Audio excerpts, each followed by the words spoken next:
The story begins with a question, one that doesn't sit right even 5 years later. Why did Daniel Avery really go to Silverpine? Not for hiking, not for a nature break. He wasn't lost. He wasn't running. He was searching. And no one, not the police, not the locals, not even his sister, was supposed to know what. But someone found out, and he disappeared. Daniel Avery wasn't adventurous. He liked books, maps, and old stories. Quiet, respectful, a little distant. He'd just finished a degree in geography and environmental systems, and had recently become obsessed with abandoned towns in the Northwest, especially Silverpine. It wasn't even on most maps anymore. Just a name on a crumpled railroad ledger he bought from an estate sale. His sister, Rachel, remembered when he first showed it to her. "You ever heard of Silverpine?" "No.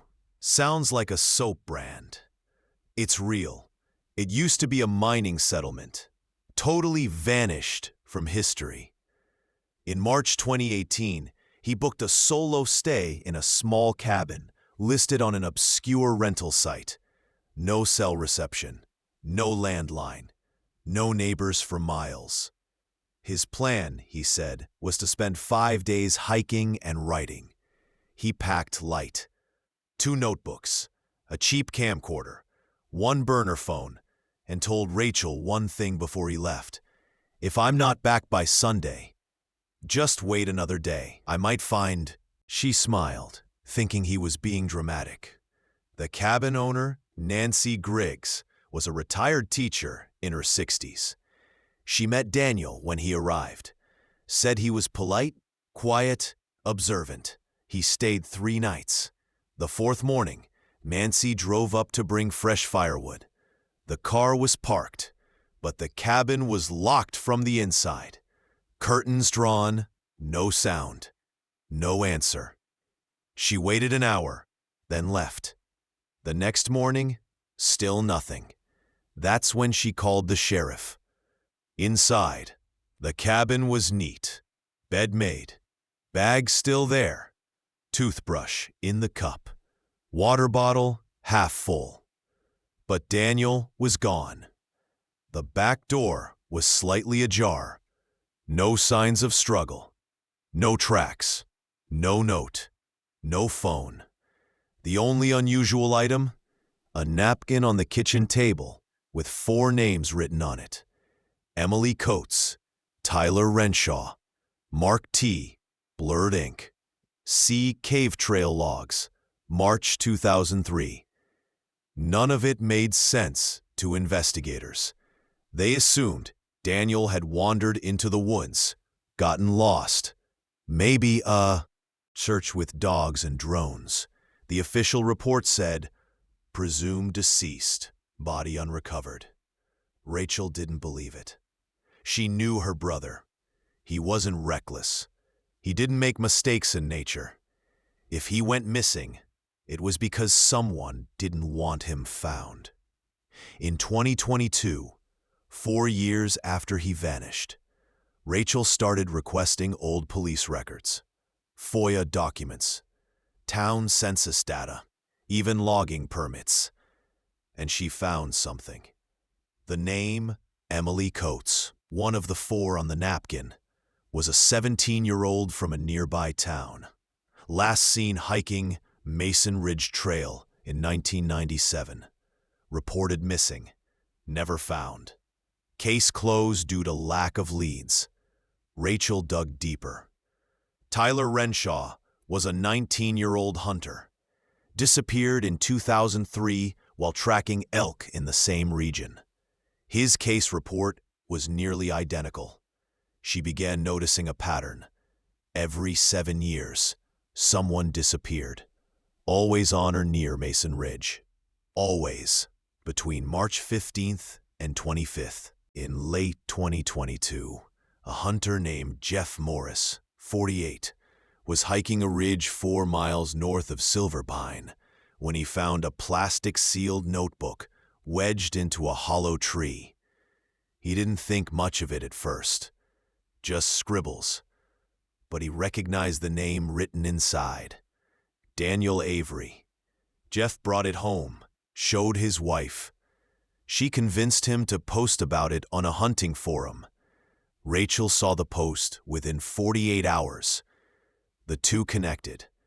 She flew out to meet Jeff in person. The notebook contained descriptions of locals who avoided questions, diagrams of hidden paths and gated trails, warnings about being followed, multiple mentions of something called the Holding Cave.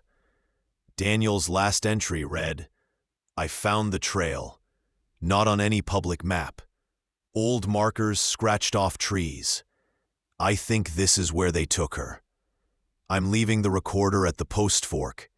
If I don't come back, tell Rachel." Rachel made a decision.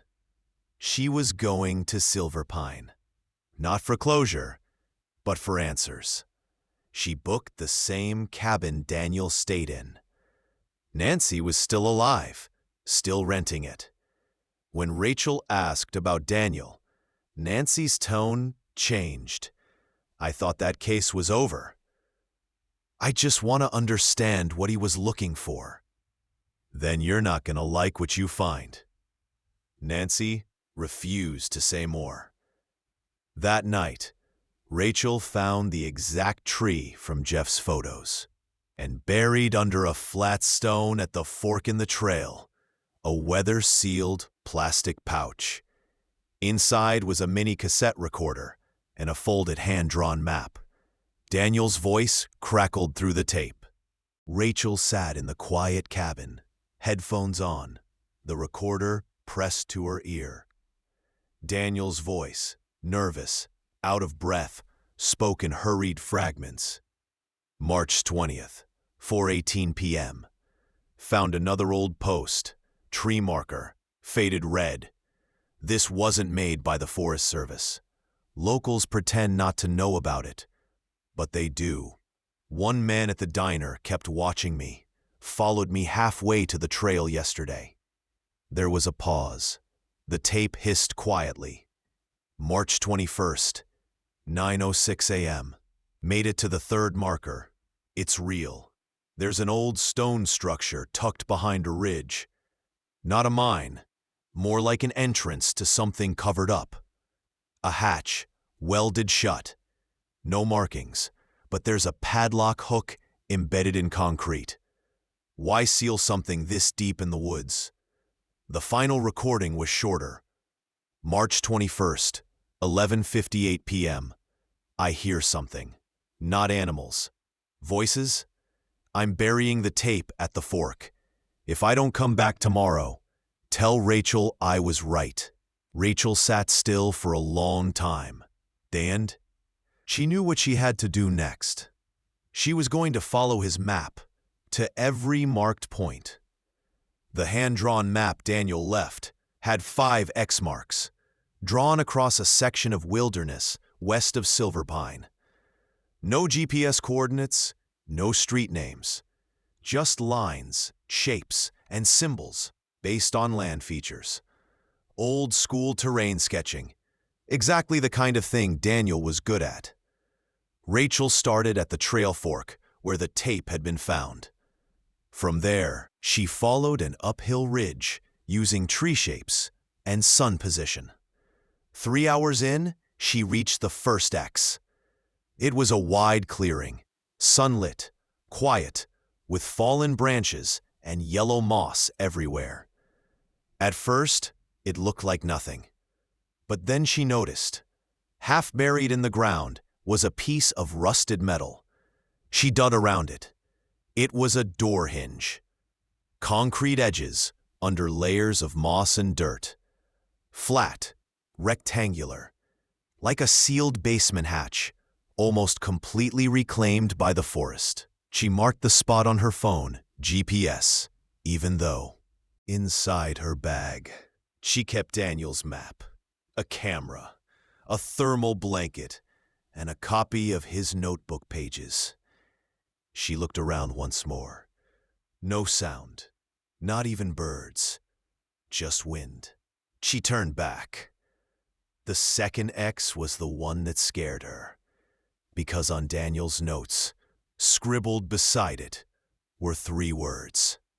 Footprints. Midnight. Watched.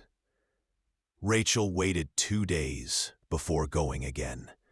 This time, she told no one, not even Jeff. The path was steeper, further north.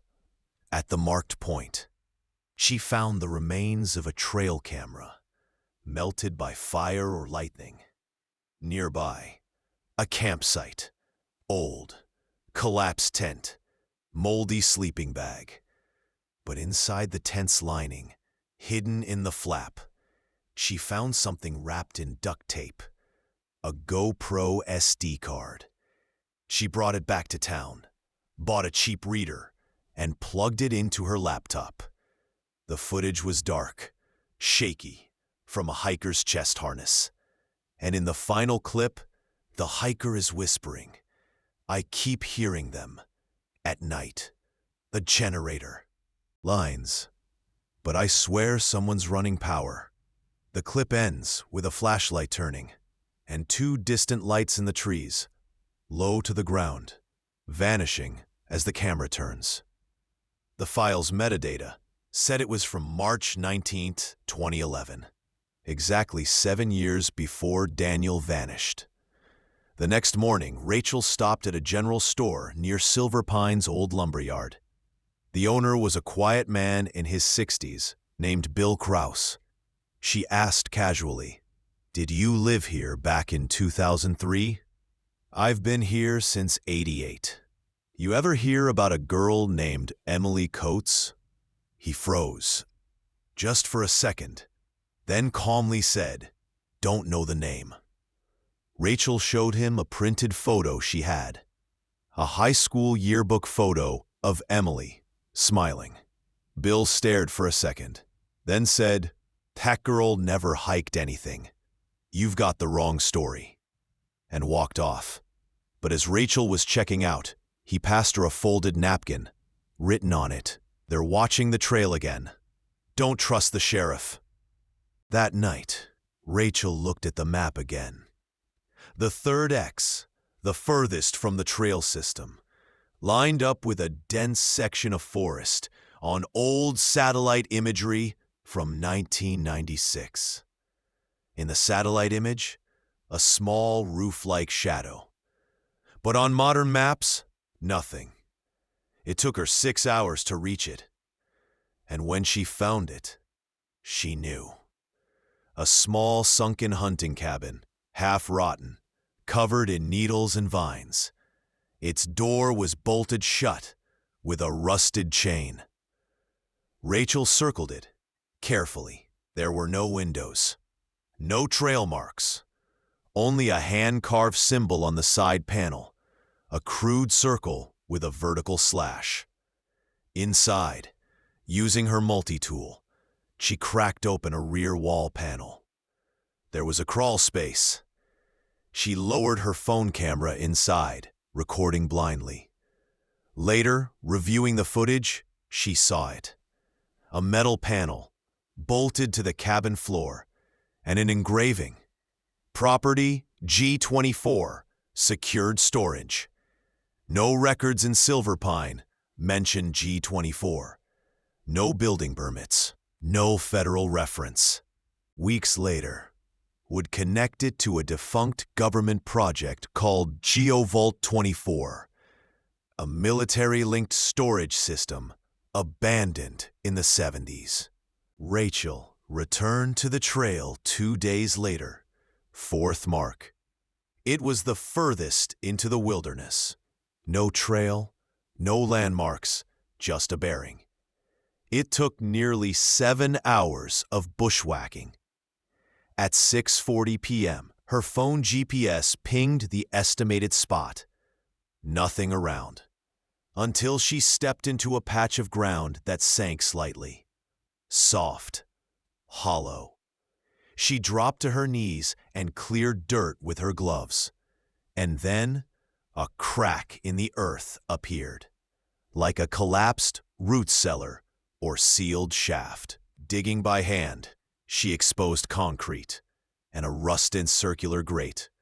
She took out her flashlight and peered through the vent. There was space underneath, a void about 12 feet down. Empty, except she saw a metal chain hanging from above, like someone used it to lower things or people. The edges were smooth concrete, industrial. No signs of age before 1970. "What is this place?" she whispered to herself. Then she heard it. Leaves, moving, behind her. Rachel turned around, heart pounding. Someone stood at the tree line. A man, late 40s, gray windbreaker, jeans, clean-shaven, calm. He didn't come closer. "You shouldn't be here," he said. Rachel stood frozen. "I'm looking for my brother, Daniel Avery." "I know who you are." "Then you know why I'm here." He looked at her long, then replied, "Your brother knew something he shouldn't, just like you do now. What's under that grate?" "Forget the grate. Forget this town. It's better for everyone." He turned and walked back into the woods. Rachel called after him. No answer. She tried to follow, but he disappeared fast. No vehicle, no trail, just silence. That night, Rachel made one decision. She wasn't leaving until she opened the fifth mark. The last mark on Daniel's map was in town. Not in the forest, not in the mines, but behind Silverpine's closed library, condemned in 2015. She checked the site at 3 a.m. Just woods and a collapsed building. Daniel's notes included coordinates and a reference. In the soil behind the boiler room wall, 4 steps left of the fuse panel. Rachel found the wall remains, dug with her hands, just beneath the layer of ash and glass, a tightly wrapped garbage bag, buried under a foot of earth. Inside, a burned folder, a USB drive, a single Polaroid photo. The photo was old, maybe late 90s. A group of teenagers standing in front of a steel hatch, smiling, posing. Rachel flipped it over. The back read, "Mason Ridge Youth Group, 1996, before the trip." The hatch was the same one she found in the woods. She brought the USB to Jeff. The USB was password locked, but the hint was one word, Emily. Rachel tried it. Unlocked. The drive contained 6 PDFs labeled Vault 24, Confidential. 12 JPEGs of old letters and building permits. 1 video file. She opened the PDFs. They were logs from a federal contractor called Woodmore Construction, dated 1973 to 1975. They mentioned a secure storage vault built into Silverpine Ridge under Project G24. Purpose: private asset holding. Controlled entry, periodic inspections. Rachel opened the video file. It was grainy, no sound. Black and white security footage from inside a concrete hallway. A teenage boy walks toward the camera. Behind him, a figure steps out. Then static.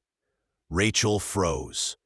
The boy looked exactly like Tyler Renshaw, the hiker from 2003. But this footage was from 1997. Why was he there 6 years before he vanished? Nothing made sense anymore. Rachel made a mistake that day. She went to the sheriff's office to ask questions. Sheriff Dean Marlowe, in his 50s, with heavy eyes and a slow voice, met her in a side room. She mentioned the names: Emily, Tyler, Daniel. His tone changed. You shouldn't be digging this far, Miss Avery. You know what happened to my brother. I know he didn't leave. That's what I know. Then tell me what's out there. We were told to leave it alone. Years ago. Back when I was a deputy. By who? Doesn't matter now. He handed her a yellowed envelope. Inside, a single report page. Typed, faded, with the title, Unauthorized Entry, March 1997, G24, Secondary Hatch, Site Breach, 1 person. Emily Coates' name was handwritten at the bottom, stamped, Case closed. Rachel looked up. The sheriff just said, "Get out of this town. I won't warn you again." Rachel knew she was running out of time. Sheriff Marlowe's warning wasn't just a warning. It was a promise. If I leave now, nothing changes. If I stay, someone might try to stop me. Just like they stopped Daniel. That night, she called Jeff Morris. "Meet me at the 4th mark tomorrow. Bring bolt cutters." They left at 4:30 a.m. under full cloud cover. No trail, no gear besides tools, cameras, and 2 headlamps. By 9:10 a.m., they stood over the same rusted grate in the woods. The makeshift shaft, 12 feet deep. Jeff brought climbing gear. By 9:40, Rachel lowered herself into the hollow. Concrete walls, damp air. The place was too clean to be natural, but too old to be maintained. At the end of the chamber, they found it. A sealed steel door. Circular, riveted, faded stencil across the center. G24, vault entry, authorized use only. The padlock was rusted shut, but Jeff snapped it open with bolt cutters in 2 clean squeezes. Rachel pit. We go in, we record everything, and we get out. No hero moves. Then she turned the latch. The hatch opened into a descending tunnel. No light, no noise, just their breath and boots on metal stairs. At the bottom, a long corridor, 10 feet wide. Steel beams, concrete walls, faint mold smell. They found rooms. Some were storage areas, empty racks, dusty desks. Others were mechanical, full of rusted wires and dead fuses. But one door, marked Sec 2B, was still sealed. Rachel tried the handle. It opened.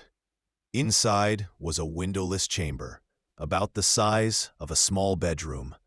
Metal walls, a drain in the floor, a chair bolted to the center, and on the far side, a set of wooden carvings, laid carefully across the ground. Photos, names, dates, scratched into soft pine blocks. Emily Coates, Tyler Renshaw, Daniel Avery. Rachel's breath caught. Daniel's name was on the final block. Next to the year, 2018, and under it, scratched into the steel panel B. They pushed deeper, past collapsed ceiling panels and collapsed ducts. Finally, they reached a control room. One intact terminal, a generator backup panel. Rachel flipped a switch. A single monitor flickered to life. Green-tinted footage from a fixed camera. Dusty, static, but clear. A hallway, and walking toward the lens. Daniel.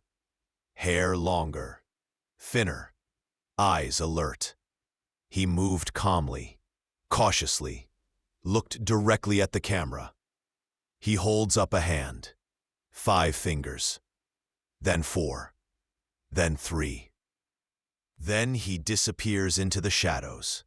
The footage cuts. Jeff leans closer. That's not old footage. Rachel checks the timestamp. March 17th, 2023. 2 weeks ago. She whispers, "He's alive." They rip the tower open. Inside, an external hard drive. Rachel pockets it, wraps it in her coat. We get out. We go straight to Boise. They climb out, clean the entrance, bury the gear.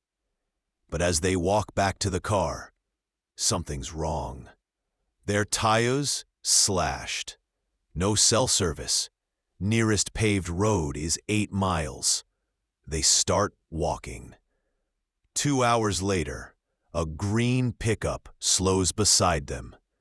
It's Bill Kraus, the general store owner. He doesn't ask questions, just unlocks the doors and says, "You found it, didn't you?" Rachel stares. "You knew. We all did. We just stopped asking after the 90s. You keep digging. They bury you next." Back in town, Rachel hides the drive in her hotel wall vent. Jeff leaves for Boise to meet a contact with a secure laptop. Rachel stays behind, waiting, observing. That night, someone tries to enter her motel room. She wakes to the sound of the lock clicking. The knob turns. She holds her breath, stays still. Then, footsteps retreat. She doesn't sleep. At 5:12 a.m., she gets a text from Jeff. "Drive copied. You were right. The system is live. Cameras still recording." Then, one more thing. There's a file labeled Cycle. "I'm opening it now." Then silence. No more texts. Jeff doesn't respond for hours. Rachel drives to Boise. His apartment door is open. His laptop, melted. Keys, scorched. No sign of forced entry. But his backpack and phone are still there. On the wall, a single phrase is written in Sharpie. It resets every 7 years. Rachel turns pale. Emily, 1997. Tyler, 2003. Mark, 2011. Daniel, 2018. Next, 2025. She's in the middle of the new cycle. And now she knows the truth. The vault was never abandoned. It's still being used. Someone, or something, is still taking people. And now, they know she knows. Rachel sat in Jeff's apartment, staring at the melted laptop. Every part of her was telling her to run. Leave Silverpine behind. Pretend none of this happened. But one thing stopped her. Jeff had taken a photo of the files before opening them. His old school camera still hung on the wall. Rachel scrolled through its memory card. Among nature shots and trail markers, she found a blurry image. Screenshot of the file name. Cycle log final PDF. Date, March 3rd, 2023. She couldn't open the file, but she knew what it meant. It resets every 7 years. New target, new trail, same place. She pulled out Daniel's map. Every X matched a disappearance. Every one, except one. The unmarked path leading north of the vault. What if there's one more room? Rachel didn't trust anyone now. She bought new gloves, thermal gear, a compact camcorder, and a burner phone. Then, she hiked back into the forest. No calls, no texts, no tracks. At the vault site, she ignored the previous rooms and followed the path Daniel never marked, the slope beyond the hatch. After 90 minutes of climbing, the trail narrowed. rocky ridgeline, snow patches. Then she saw it. A second door, built into the cliffside, completely sealed. No latch, no lock. Only a camera, still blinking. It wasn't abandoned. She walked up to the lens. "You're still watching," she whispered. "Then watch this." She pulled out a small axe and smashed the camera. Then she waited. It didn't take long. 40 minutes later, as dusk crept in, she heard it. An engine. A low hum, like a generator underground. Then, voices. Close. Calm. She turned, ready to run. Too late. A man in a clean gray uniform stepped from the trees. "Miss Avery, come with us. You're not safe out here." She backed away. "Where's my brother?" "We're taking you to him." Before she could run, a second man grabbed her. Needle, neck, darkness. She woke up in a concrete cell. No windows, dim light. Her arms zip-tied. No phone, no watch. Just a steel table, and on it, Daniel's notebook. A door opened. He walked in. Thin, pale, beard grown. It was him, Daniel. He knelt beside her. "I tried to leave. I tried so many times." "What is this place?" "They call it preservation. Controlled resets. They use the cycle to test behavior. Not everyone makes it." He looked toward the camera in the ceiling. "They're listening. I can't tell you more, but they won't let us go." Tears welled in her eyes. "Then why bring me here?" "Because you made it this far, and now they want you to replace me." Daniel slipped her a small SD card. "Hide this. In your coat lining. There's one shot, only one." That night, she faked sleep. When the hallway camera turned, she moved. Stole a uniform. Found a maintenance tunnel. Crawled through a collapsed shaft for over 2 hours. At dawn, she emerged near the Mason Ridge trailhead. Bloody, starving, barefoot. She flagged down a couple driving an RV. The SD card? She mailed it to 3 separate journalists using fake names. Weeks passed. Then, one channel, a small podcast, posted the contents. Security footage. From March 18th, 2023. Inside the vault. A group of 5 men in civilian clothes, escorting a teenage girl into the sealed chamber. Date overlay, cycle initiation, 2025. No other context. The video was deleted within 48 hours, but it spread. And once it did, so did the questions. To this day, Silverpine denies any knowledge of the vault. The land is now listed as federal research territory. No access permitted. Daniel was never seen again. Rachel? She vanished after mailing the drives. Last confirmed sighting? Trail cam footage showing her in Idaho on the same date, March 18th, exactly 5 years after Daniel disappeared. Was she taken back? Or did she go willingly to save him? No one knows. But every March, new hikers report hearing a hum in the woods, lights underground, the sound of metal doors closing, and on the Silverpine Trail signpost, someone keeps carving a date: 1997, 2003, 2011, 2018, 2025. Next, 2032. No one will talk, but someone still watches.